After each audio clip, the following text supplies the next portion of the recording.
తెలంగాణ ప్రజలందరికీ నమస్కారం. మరి ఈరోజు ఒక నిరుద్యోగి ఈరోజు ఒక 3 అంశాలపైన మనము మాట్లాడుకుందాం. ఒకటి నిరుద్యోగులది. సెకండ్ ఈహెచ్ఎస్ కార్డులు రాక పడుతున్నటువంటి అవస్థలు. అంతేకాకుండా ఈరోజు ఔట్‌సోర్సింగ్ ఉద్యోగులు జీతాలు రాక ఏ విధంగా ఇబ్బంది పడుతుండ్రో ఈ సమస్యల పైన. ముఖ్యంగా మనము ముందుగా తీసుకుంటే మరొక నిరుద్యోగి నంబర్ 17 నిరుద్యోగి నిన్నటి దినాన అంటే మొన్నటి దినాన నిజామాబాద్ జిల్లాలో ఆత్మహత్య చేసుకోవడం జరిగింది. ఉద్యోగాలు రాక, నోటిఫికేషన్ లేక, ఎంబీఏ చదివి 27 సంవత్సరాలు. దయచేసి నేను మళ్ళా చెప్తున్నా, మనం పోరాడి నోటిఫికేషన్ తెచ్చుకుందాం.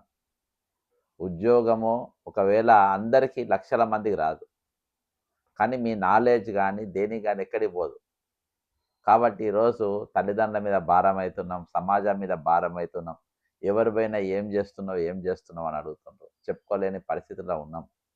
కాబట్టి ఈరోజు చాలామంది ఈ నిరాశ నిస్పృహలకు లోనై ఇటీవల 16 మంది ఈ ప్రభుత్వం వచ్చిన తర్వాత, మరి ఇప్పుడు 17వ నంబరు మరి తమ్ముడు మరి ఎక్కువ మీడియాలో కానీ ఎక్కడ కానీ యూట్యూబ్ ఛానల్ కానీ ఎవరు కూడా పెద్ద కవర్ చేయలేం, మాట్లాడలే. ఇది ఉద్యోగం రాలేదని, ఇల్లు లేదని నిజామాబాద్ జిల్లాలో యువకుడి బలవన్ మరణం. ఎంబీఏ చదివినా ఉద్యోగం రాలేదని, సొంత ఊరిలో ఇల్లు లేదని మానసిక వేదనకు గురైన ఓ యువకుడు ఆత్మహత్యకు పాల్పడ్డాడు. ఈ ఘటన నిజామాబాద్ జిల్లా సిరికొండ మండలం గట్కోల్లో సోమవారం జరిగింది. గ్రామానికి చెందిన దొమ్మటి నితిన్ గౌడ్ 27 ఎంబీఏ పూర్తి చేశాడు. అయితే సరియైన ఉద్యోగం లభించలేదని, సొంత ఇల్లు కూడా లేదని గ్రామంలో తన సహచరులతో చెబుతూ బాధపడుతుండేవాడు. ఈ క్రమంలో సోమవారం ఉదయం గుడికి వెళ్తున్నానని ఇంట్లో చెప్పి సమీప అడవిలో చెట్టుకు ఉరివేసుకున్నాడు. మృతుడి తండ్రి ఫిర్యాదు మేరకు కేసు నమోదు చేసినట్లు ఎస్ఐ రామకృష్ణ గారు తెలిపారు. ఒక ఇది ఒక ఆత్మహత్య, మరొక ఆత్మహత్య నిరుద్యోగిది 17. అయితే ప్రభుత్వం మీరు ఆలోచన చేయాలి. ఈరోజు భరోసా కల్పించాలి, వాళ్ళ నమ్మకం కల్పించాలి. ఈరోజు గత సంవత్సరము అంటే ఉద్యోగం రాని వారికి మేము ఆదుకుంటామని చెప్పి రాజీవ్ యువ వికాసం అని చెప్పి ఒక పథకం తీసుకొచ్చారు. ఆ రాజీవ్ యువ వికాస పథకంలో దాదాపు కొన్ని లక్షల మంది అప్లికేషన్లు పెట్టుకున్నారు స్వయం ఉపాధి కోసం. సంవత్సరం గడిచింది, ఇయాటి వరకు ఒక్కరు కూడా ఆ రాజీవ్ యువ వికాసం దాన్ని ఊసెత్తలేరు, దాన్ని మాటెత్తలేరు, అది మాట్లాడతలేరు. అప్లికేషన్ తీసుకున్నారు, ఒకరు వందల రూపాయలు ఖర్చు పెట్టి ఊళ్ళల్లో పోయి మరి వాళ్ళ అప్లికేషన్ నింపి కావాల్సిన డాక్యుమెంట్స్ ఇచ్చి మాకు ఉద్యోగం వస్తలేదు, నిరుద్యోగ భృతి ఇస్తామని చెప్పారు. అది మోసం చేశారు. కనీసం ఇదైనా ఇస్తారేమో అని చెప్పేసి ఆశపడి గత సంవత్సరం తీసుకుపోయి నిరుద్యోగుల ప్రభుత్వం అని చెప్పినారు. నిరుద్యోగులను మరి బస్సులేసి ఊరూరు తిప్పి ఇది రాబోయేది నిరుద్యోగుల ప్రభుత్వం. మరి నిరుద్యోగులతోని అప్పుడు మేనిఫెస్టో చైర్మన్గా ఉన్నటువంటి శ్రీధర్ బాబు గారు చర్చలు జరిపి రేపు వచ్చేది మీ ప్రభుత్వమే, రేపు వాళ్ళు వస్తే ఆ ప్రభుత్వం వస్తే రేపు అంతా మీకు చాలా మంచి జరుగుతుంది అని చెప్పి ప్రగల్భాలు పలికి ఈరోజు వాళ్ళు కనబడకుండా కానరాకుండా ఈరోజు అయిపోయినటువంటి పరిస్థితి. మరి ఈరోజు వీళ్ళ తరపున ఎవరు మాట్లాడతారు, ఎవరు నిలబడతారు, ఎవరు ఉంటారు? ఈరోజు అంతేకాకుండా ప్రియాంక గాంధీ గారిని తీసుకొచ్చారు. వీళ్ళనైతే నమ్మరు, ఆమెనైతే నమ్ముతారని చెప్పి ఆమెను తీసుకొని వచ్చి ఆమెతో చెప్పించారు. ఈరోజు 4,000 నిరుద్యోగి భృతి ఇస్తారు, మీరు ఎవ్వరు కూడా అధైర్యపడాల్సిన అవసరం లేదు, మీకు అందరు కూడా జాబులు వస్తాయి అని చెప్పి వాళ్ళ నిరుద్యోగులతో చర్చలు జరిపి మరి వాళ్లకు బస్సులు ఇచ్చి ఊరూరు తిప్పి ఓట్లు వేపించుకొని గెలిచిన తర్వాత ఈ ఉద్యమానికి చాలా రకాల పేర్లు మరి వాళ్ళని ఎక్కిరియడం, వాళ్ళ గురించి తక్కువ చేసి మాట్లాడడం, ఈరోజు ఇష్టానుసారంగా మరి వ్యవహరించడం జరిగింది. ఈరోజు 16 మంది ప్రభుత్వం వచ్చినాక 16 మంది నిరుద్యోగులు ఇయాల్టికి తమ ప్రాణాలు కోల్పోవడం జరిగింది, ఆత్మహత్య చేసుకోవడం జరిగింది.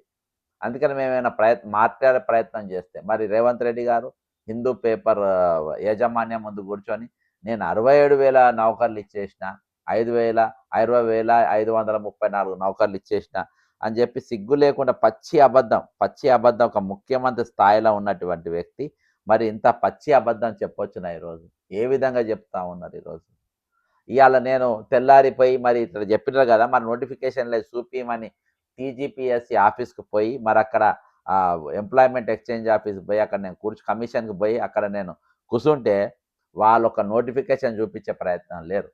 ఇవాళ ఒరిజినల్గా అమెరికన్ హెల్త్లా ఇచ్చిన పోస్టు కూడా వీళ్ళ దాంట్లో కలుపుకొని వాళ్ళు ఒరిజినల్గా ఎంప్లాయ్మెంట్ కమిషన్కి వెళ్ళి వచ్చిన పోస్ట్ ఏంటంటే కేవలం 4,000 పోస్టు తక్కిన మెడికల్ హెల్త్ వాళ్ళ బోర్డు ద్వారా వేయించుకున్న పోస్టు. సరే ఏదున్నా తెలంగాణ ప్రభుత్వం ఇచ్చింది, మొత్తం టోటల్గా ఇచ్చింది 13,000 నౌకర్లు మాత్రమే, అంతకుమించి వాళ్ళు ఇవ్వలేదు. ఇవాళ నోటిఫికేషన్ లేవు. ఇవాళకి జాబ్ క్యాలెండర్ గురించి ఊసెత్తలేరు, జాబ్ గ్యారంటీ గురించి మాట్లాడతలేరు. జాబ్ క్యాలెండర్ గురించి అసలు ఏమైందో దాని గురించి చర్చ లేదు ఎక్కడ. అసలు దాని గురించి అడిగిన పాపాన కూడా పోలేని పరిస్థితి లేదు. ఈరోజు అంటే మీరు ఇస్తామన్న నిరుద్యోగ భృతి 4,000 రూపాయలు ఇవ్వలేదు, మీరు ఇస్తామన్న జాబ్ క్యాలెండర్ ఇవ్వలేదు. ఇస్తే ఎప్పటి ఖాళీలు అప్పుడు నింపుతూనే ఉంటారు. దానికి ఈరోజు ఆంధ్రప్రదేశ్లో జాబ్ క్యాలెండర్ పెట్టిండ్రు. పక్క రాష్ట్రాల్లో మనం ఎవరితోనైతే పోరాడి వారితో మనం విడిపోయినాము, ఎవరైతే మనం దోచుకుంటుందని చెప్పిండ్రో వాళ్ళతో మనం విడిపోయి ఈరోజు మనం ప్రత్యేకమైన రాష్ట్రం తెచ్చుకొని ఈరోజు మన రాష్ట్రంలో మనం ఇబ్బంది పడే పరిస్థితి, మన రాష్ట్రంలో మనం కష్టపడే పరిస్థితి, మన రాష్ట్రంలో ఈరోజు ఇంకా ఎవరైతే తెలంగాణ ఉద్యమంలో ముందు వరుస నిలబడ్డారు, రేపు తెలంగాణ వచ్చినాక మేము పరీక్షలు రాస్తామని చెప్పేసి మరి పేపర్ జింపి అవతల పడేసి ఈరోజు వాళ్ళు మా తెలంగాణ వచ్చినాక చేసుకుంటాం ఆ నౌకర్లు చేసుకుంటాం అన్న వాళ్ళు ఈరోజు ఆత్మహత్య చేసుకుంటారు. ఇవాళకి తెలంగాణ ఏర్పడి దాదాపు ఇప్పటికి 12 సంవత్సరాలు గడిచినా ఇవాళకి జాబ్ క్యాలెండర్ లేదు. ఇవాళకి జాబ్ క్యాలెండర్ గత ప్రభుత్వం 10 సంవత్సరాలు ముంచింది. ఈ ప్రభుత్వం 2.5 సంవత్సరాలు గడిచినా ఇవాళకి జాబ్ క్యాలెండర్ ఊసెత్తలేరు, దాని గురించి మాట్లాడుతూనే లేరు.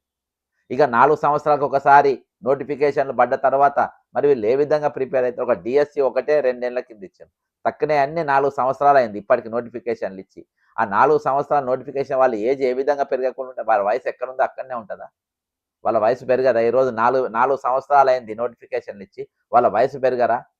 గతంలో ఇదే డిమాండ్తో ఉంటే అప్పుడు కేసీఆర్ గారు పెంచారు, మరి ఇప్పుడు రేవంత్ రెడ్డి గారు పెంచాలి కదా అదే వయసుతో, అదే 4 సంవత్సరాలు నేను పెంచుతున్నాను, కరెక్ట్ కాదు కదా. ఈరోజు దయచేసి మీరు ఈరోజు ఇటువంటి మరణాలు ఆగాలంటే దయచేసి నేను యువతకు కూడా, తెలంగాణ యువతకు కూడా చెప్తున్నా, నిరుద్యోగులకు కూడా చెప్తున్నా, దయచేసి గట్టి పోరాటం చేయాల్సిన అవసరం ఉన్నది, గట్టి ఉద్యమం చేయాల్సిన అవసరం ఉన్నది.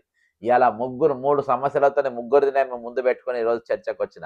ఈరోజు ఇంత పెద్ద సబ్జెక్ట్ 17వ అబ్బాయి నితిన్ గౌడ్ 17th మెంబర్ ఈరోజు ఆత్మహత్య చేసుకున్నారు.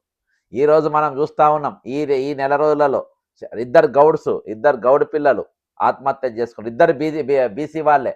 ఒక ఆయన ఆర్టీసీ కాపాడుకోవడానికి శంకర్ గౌడ్ గారు ఆత్మహత్య చేసుకుంటారు. అదే ఆర్టీసీ మంత్రిగా పొన్నం ప్రభాకర్ గారు ఉంటారు.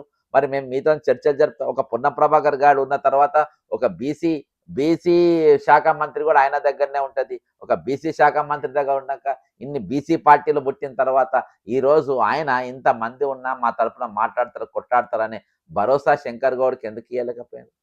ఈరోజు శంకర్ గౌడ్ ఆత్మహత్య, ఈరోజు నితిన్ గౌడ్ గారు ఆత్మహత్య.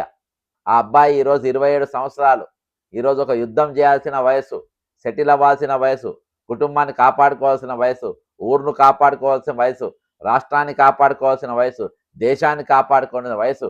ఈరోజు ఆయన ఆత్మహత్య చేసుకున్నానంటే 17వ వ్యక్తి. మనం దీని మీద ఎందుకు చర్చ లేదు? ఈ వార్త ఎందుకు బయటకు ఒక ఏబిఎన్ వచ్చింది, వేస్ న్యూస్లా వస్తే నాకు వరంగల్కి ఒక అబ్బాయి నిన్న పంపడం జరిగింది. నిన్న జర్నీలో ఉండే నేను సాయంత్రం నేను. కాబట్టి ఇవాళ దీని గురించి ఎందుకు చర్చ లేదు, ఎందుకు మాట్లాడతలేరు? ఒక ప్రాణానికి విలువ లేదా? ఈరోజు ప్రాణాలకు విలువ లేకుండా ఈరోజు తెలంగాణ రాజ్యం ఉన్నది.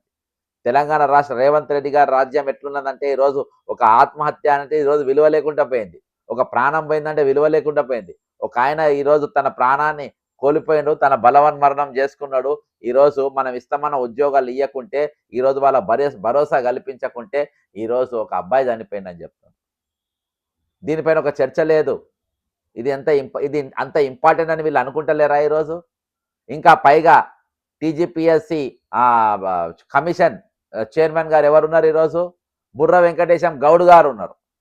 బుర్ర వెంకటేశం గౌడ్ గారు టీజీపీఎస్సీ చైర్మన్గా ఉంటారు. పొన్నం ప్రభాకర్ గౌడ్ గారు బీసీ వెల్ఫేర్ మంత్రిగా ఉంటాడు. ఈరోజు ఒక బీసీ బిడ్డ, ఒక గౌడ్ బిడ్డ ఈరోజు ఆత్మహత్య కాయకు వచ్చింది. వాస్తవానికి అది ఫెరోషియస్ కమ్యూనిటీ, అది ఫైటింగ్ స్పిరిట్స్ ఉన్న కమ్యూనిటీ. ఎందుకు భరోసా ఇవ్వలేకపోతున్నారు ఎవరైనా? ఈరోజు ఎందుకు ఎవరు మాట్లాడలేకపోతున్నారు? నీ తరపున మేము ఉన్నామని చెప్పుకోలేక ఎంత పోతుండ్రు. కాబట్టి దీనిపైన ప్రభుత్వం 100% దీనిపైన స్టడీ చేయాల్సిన అవసరం ఉంది. వాళ్ళతో చర్చలు జరపాల్సిన అవసరం ఉంది. రాజీవ్ యువ వికాసం ఏమైందో చెప్పాల్సిన అవసరం ఉంది. రాజీవ్ యువ వికాసం గురించి ఎందుకు మాట్లాడతలేరో అవసరం ఉంది. ప్రభుత్వం ఇప్పటికైనా వెంటనే జాబ్ క్యాలెండర్ ప్రకటించాలి. ఏ డిపార్ట్మెంట్లో ఎన్నెన్ని ఖాళీలు ఉన్నాయి ఏకకాలంగా అవన్నీ ప్రకటన చేయాల్సిన అవసరం ఉంది. మీ ముఖాలు చూసి ఎవరు నమ్మి ఓటేయలేదు. మిమ్మల్ని చూసి ఎవరు రోడ్డెక్కి ఓటేయలేదు. మిమ్మల్ని చూసి ఎవరు కూడా ఈరోజు ఊర్లల్లో ఓటేయడానికి రెడీగా లేకుండే నిరుద్యోగులు రోడ్లపైకి వచ్చి ఎప్పుడైతే మరి నర్సంపేట అమ్మాయి ఆత్మహత్య చేసుకున్నదో ఉద్యోగం కోసం, అక్కడికి వెళ్ళి ఉద్యమం నిరుద్యోగులు ఏక తాటిపైకి వచ్చిండ్రు. ఏక తాటిపైన వాళ్ళ తల్లిదండ్రులు చెప్పినా చెప్పకున్నా అందరు వన్ సైడ్ కాంగ్రెస్ పార్టీకి గుద్ది ఓట్లేసి ఈరోజు గెలిపించినట్టు పరిస్థితి. అటువంటి ప్రభుత్వం ఈరోజు మరొక యువకుడు ఒక నిరుద్యోగి మరణానికి కారణమైంది. కాబట్టి ఇప్పటికైనా నేను ప్రభుత్వాన్ని విజ్ఞప్తి చేస్తున్నా, మీరు వాళ్ళ న్యాయమైన కోరికలు వెంటనే నింపండి. ఈరోజు మీరు ఏవైతే గ్యారంటీ లేని రుణాలు అనేది రాజీవ్ యువ వికాసం కింద ఇస్తామన్నారో అవి వెంటనే మీరు మంజూరు చేయాలి. సంవత్సరం గడిచింది ఇవ్వాలి కదా, దాన్ని ఊసెత్తలేరు. అంతేకాకుండా 4000 నిరుద్యోగ వృత్తి ఇస్తామని చెప్పిండ్రు. ఆ 4000 నిరుద్యోగ వృత్తి ఇమ్మీడియట్గా దింపాలి. అంతేకాకుండా పోలీసు నౌకర్లు 20,000 ఇవ్వాల్సిన అవసరం 5,000 ఇస్తామంటున్నారు. కానీ 30,000 ఖాళీలు ఉన్నాయి. కనీసం 20,000 పోస్టులు ఇవ్వాలి అని చెప్పేసి ఈరోజు డిమాండ్ చేస్తున్నారు. అంతేకాకుండా ఈరోజు ఏజ్ రిలాక్సేషన్ అనేది ఉండాలి. ఈరోజు 36, 37 కానిస్టేబుల్ ఎస్ఐకి 36, 37 మీరు ఏజ్ లిమిట్ అనేది పెంచాల్సిన అవసరం, వయోపరిమితి పెంచాల్సిన అవసరం ఉంది. అంతేకాకుండా గ్రూప్ 1కు మరి డిప్యూటీ డిఓలకు మరి వేరే పోస్ట్ అందరికి కూడా అన్నిటి కూడా ఈరోజు 49 సంవత్సరాలు పెంచాలని వారు కోరుకుంటా ఉన్నారు.